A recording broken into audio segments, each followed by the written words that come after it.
Hello everybody and welcome back. My name is Winback, and on today's episode of the Newcomer's Guide to Grim Dawn, we're going to be talking about devotion shrines, mainly where the couple that we missed are, that are kind of hidden in the first act, and then how they work as a mechanic.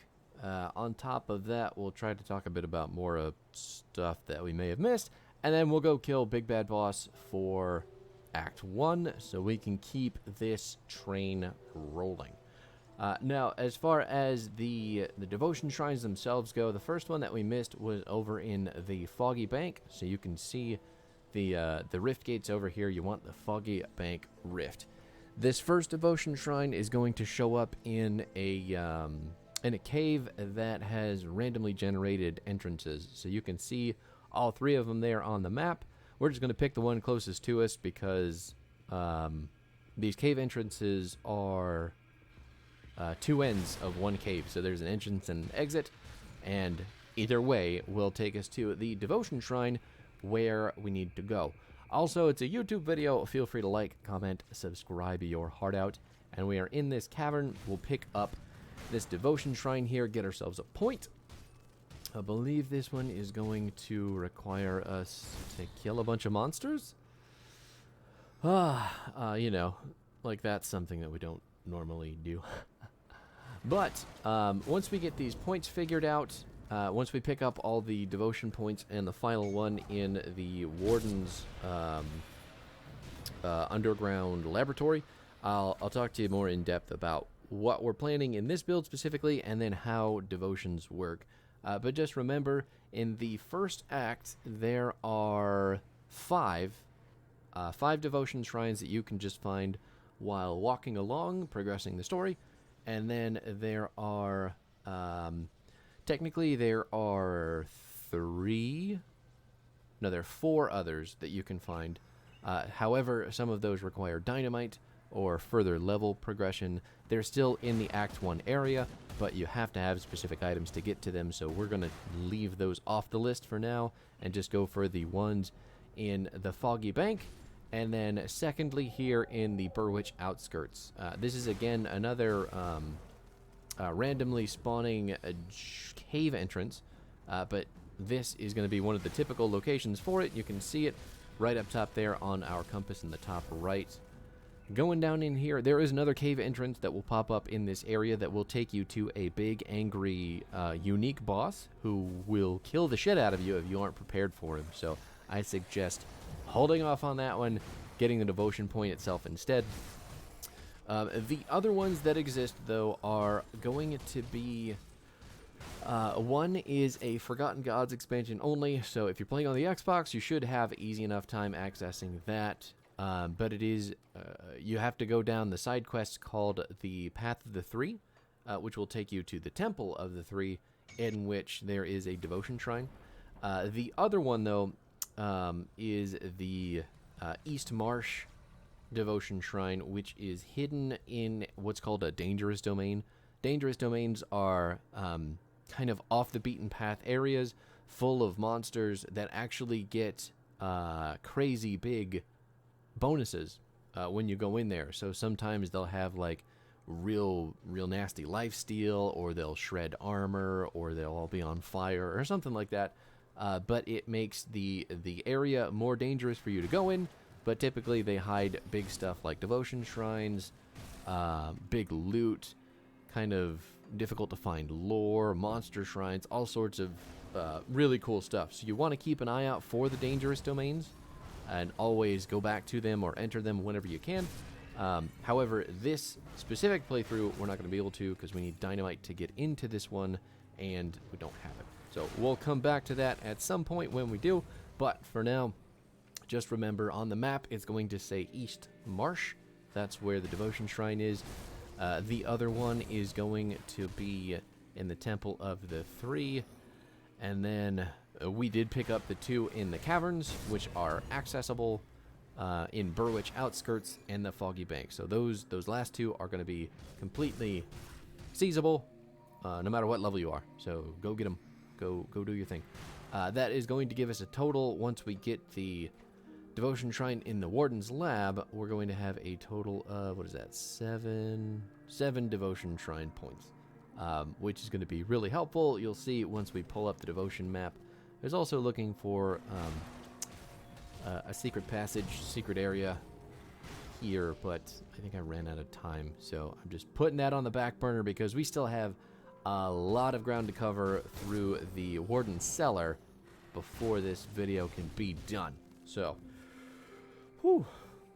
making our way downtown. All the pussy disease faces passing us real fast. Now, there are tons of lore bits as well in this stage of the game. Since it's towards the end of Act 1, I actually didn't pick up a lore piece in this house. I just noticed it. It's that book in the top left hand of the screen. I didn't go click on that. I just picked up the Warden's Journals. So that's a thing. But anyway, Warden's house is always in this location on the map, and the cellar is always going to be out back, so we are just running over there as fast as possible, trying to kick in all the bad guys' faces and get to the big bad guy. Now, Warden Krieg is an ethereal, so all the damage he's going to be doing is ethereal. He does summon some guys. He's got 2 stages worth of transformation, and all the abilities are going to hurt.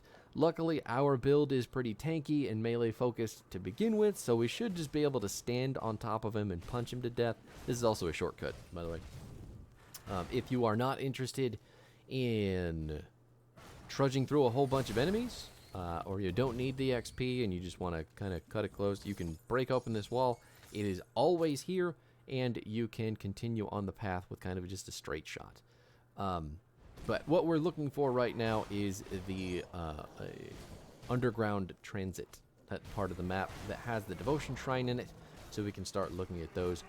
But there is tons of enemies. There are actually a couple monster shrines down here, as well as a whole bunch of breakable walls and big chests with big loot.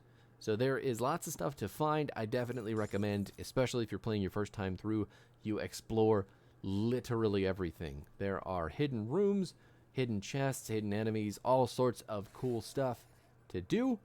If you're not just trying to blow through the game, you know, as fast as possible.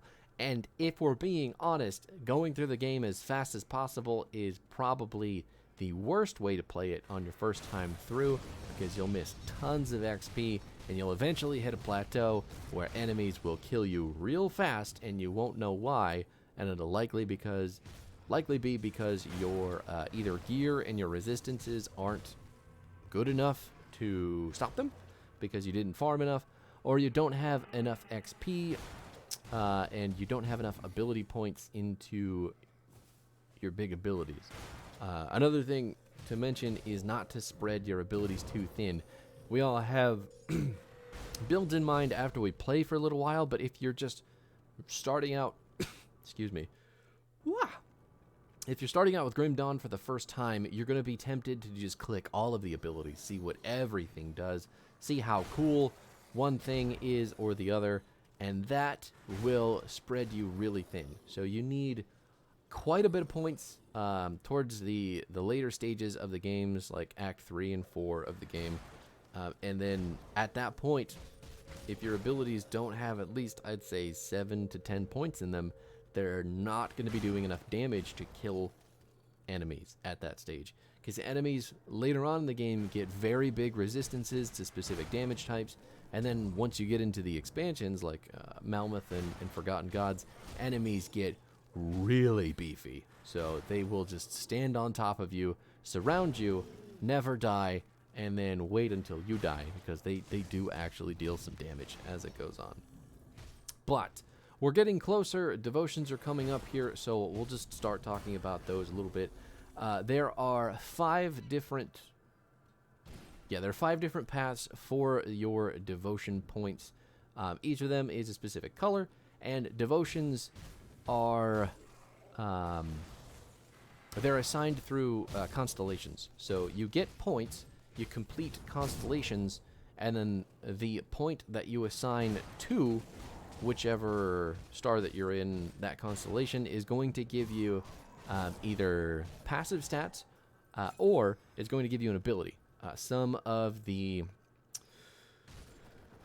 points that you put into a specific constellation will like finalize it, and then they unlock passive abilities that you then go on to assign to abilities in your kit, whether they are active, summons, or passives. And in doing that, you'll have a specific set chance, or you'll have parameters that you need to meet to activate the ability that your devotion is giving you. Now, you don't always have devotions giving you abilities. Some of them are just passive bonuses, but some of those passive bonuses are enormous. A lot of devotions have really, really, really big resistance stats to give you, so you'll kind of see those come along here as we roll through the map. The shrine is just around the corner here, so we just have to mow through some random enemies so we don't get interrupted while looking at the devotion map. And there it is. Devotion shrine to the right. Excuse me, zombies, I need you to fuck off. I've got to do some reading and some reading. I've got to do some reading. Anyway, we're just going to give the Aether Crystal over, pick up the random crap from the shrine, and then pull up our devotion map. You can do this from the skill tree.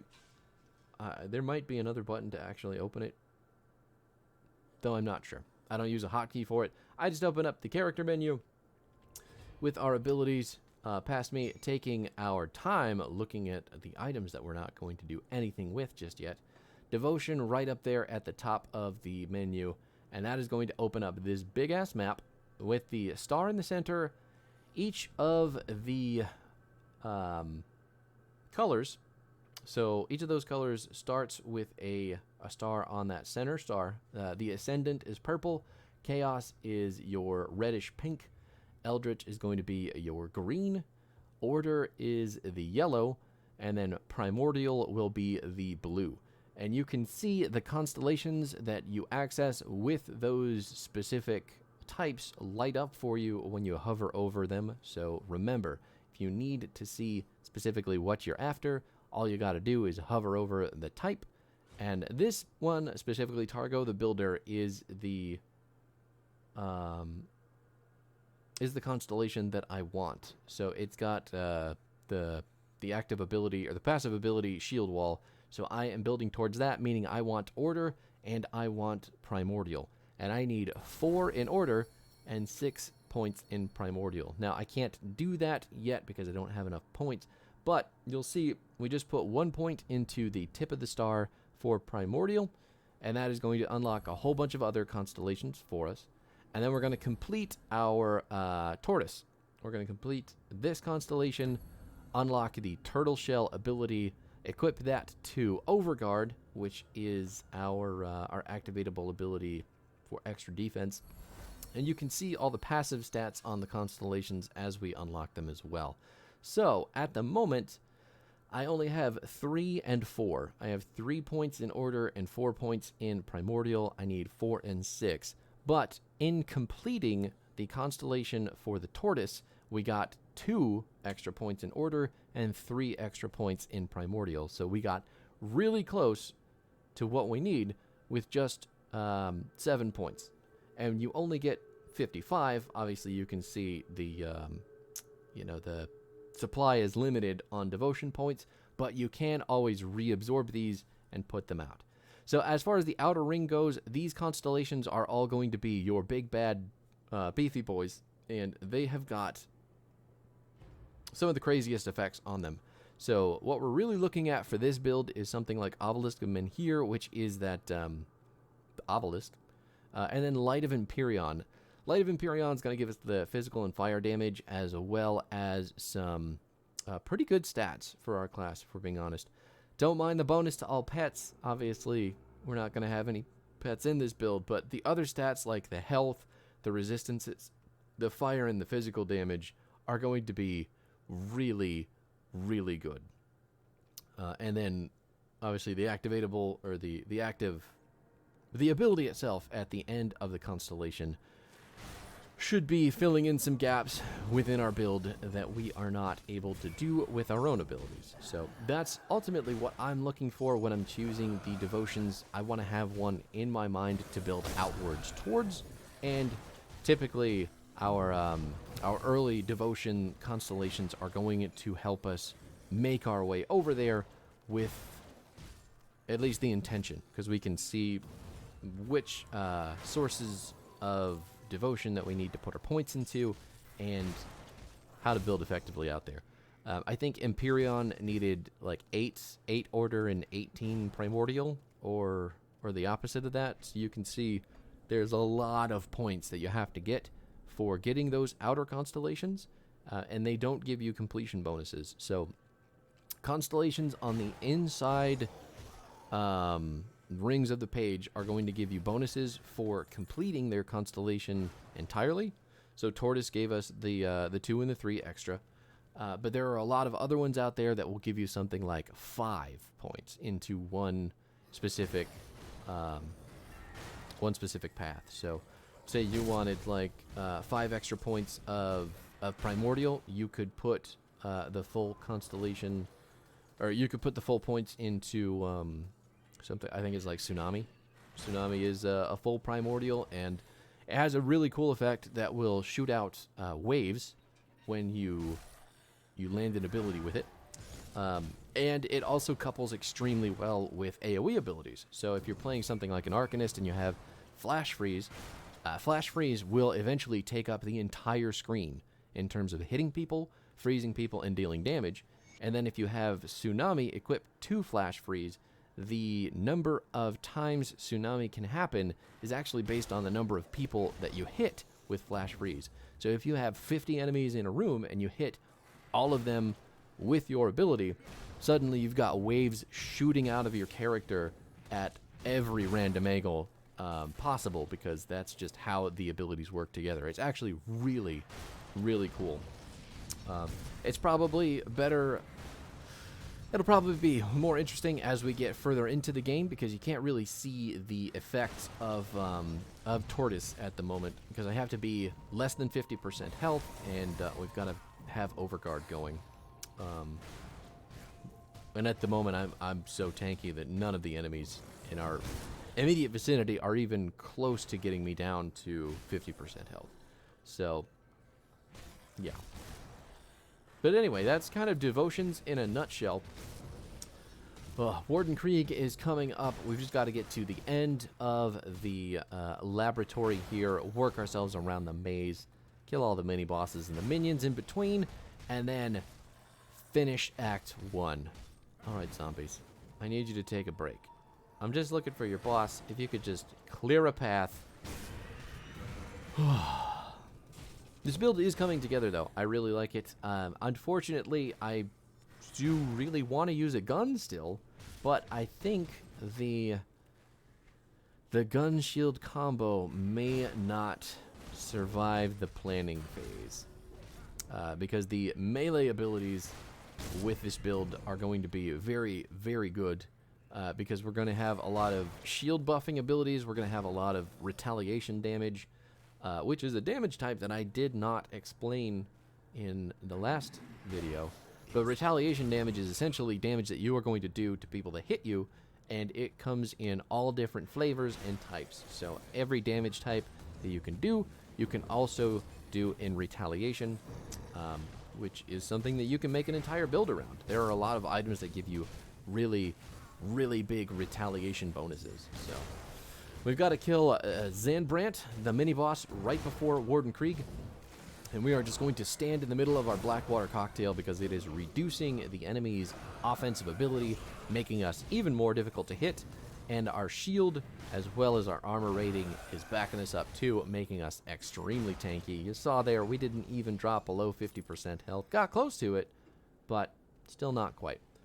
Let's put down a portal right in front of a boss door, because bosses can be tricky. Sometimes they'll just randomly fucking kill you before you were even able to notice. So, oh man, are we zoomed out? I feel like we should be zoomed in. Not even gonna slightly zoom in? That's okay. Well, just keep dropping. There it is. There's the zoom in for a maximum point and click attack. Warden Krieg first form goes down very quick, and I mean, in all honesty, he's pretty Nazi looking. So, feels good to kill that guy, right? And then spikes shoot out of his face. He's glowing with green mucus. It looks like he's got some allergies.